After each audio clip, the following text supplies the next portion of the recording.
Today I'm going to talk about the Nikon KeyMission 360. I'm going to talk about why I bought it, even though I heard a lot of bad things about the application that are very true. Now, I figured people were just complaining or something and bought it anyway, but the application really is that bad. But I'm still happy with my purchase and I would still do it again, even with what I know now. So I'm going to start with what I like and then kind of dive into what's wrong with the application, just in case you may have not heard. There's a couple key factors on why I bought it. For one, it has 4K, which is twice as clear as the Ricoh Theta S. It also has waterproof capabilities and shockproof, just in case I drop it. The other reason why I bought this camera was because it has remote capabilities with iOS and Android, even if the application is very slow. And one thing that I found that was really nice once I got it was that you can control white balance, you can control exposure if you want to go over a couple stops or under. It's really nice, and it's a cool little added feature that I think they can work around to make the whole application better.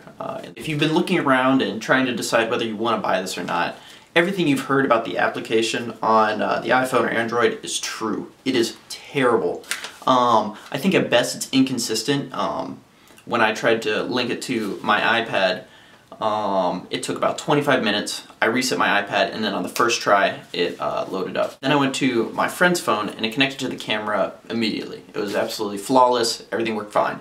So at best the application is inconsistent and really a pain. The remote capability is really nice, but when you go into the application just to turn on the 360 camera, it takes about 20 to 45 seconds. I mean, it took forever. So if you're in a breaking news situation or you really just need it to turn on, you have to have it ready. It has to already be on.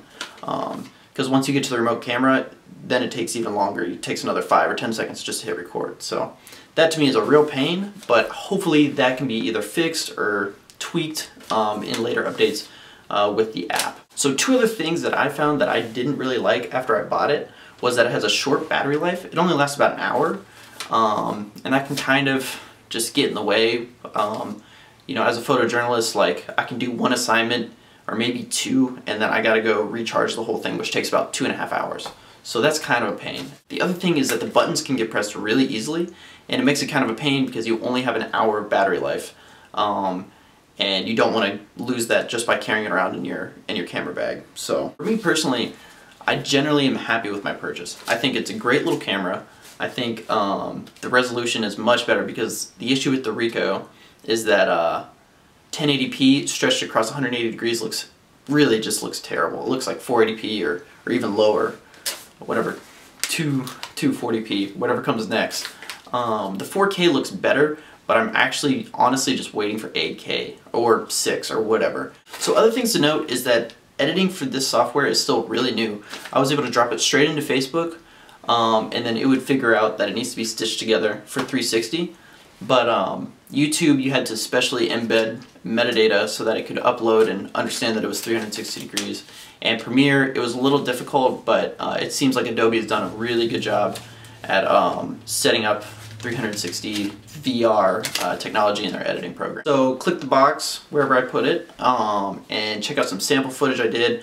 I've had this for a week and I've only been able to take it on a few assignments, but definitely check it out, see for yourself.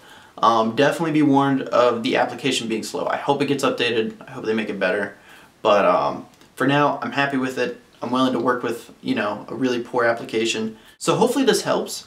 Honestly, if you're on the fence about getting a 360 camera, maybe wait for the next generation. I can only assume that 2017 will bring some really good stuff that's way better than this. And it might be worth saving your $500 for something better. For me, getting a 360 camera this early on, kind of being ahead of the game, really is a selling point for me, and it's pretty great. So I would definitely be looking forward to the next camera that comes out with better resolution and a better application. But for now, that is the Nikon KeyMission 360. Thanks for watching.